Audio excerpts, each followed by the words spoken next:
பண்ணிகிட்டே இருக்கணும். கடைசி வரைக்கும் ரோல் பண்ணிவிட்டு இப்போ பாருங்கள் இது சூப்பராக வருது. நடுவில் அது ஒட்டாத இருக்கும். நம்ம அந்த மாவு டெஸ்ட் பண்ணுறதுனால நம்மளுக்கு அந்த பொரிக்கும் போது அந்த லேயர் அழகாக தெரியும், சூப்பராக இருக்கும்.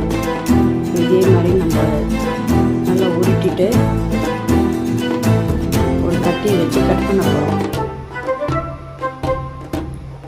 உங்களுக்கு எந்த சைஸ்க்கு வேணுமோ அந்த சைஸை கட் பண்ணிக்கோங்க. ரொம்ப மெலிசாக கட் பண்ணிடாதீங்க. ஒரு இன்ச் சைஸில் கட் பண்ணால் தான் நமக்கு வந்து எண்ணெயில் போட்டு பொரிக்கும் போது தீயாமல் இருக்கும். ரொம்ப மெலிசாக கட் பண்ணிட்டோம்னாக்கா தீஞ்சு போயிடும்.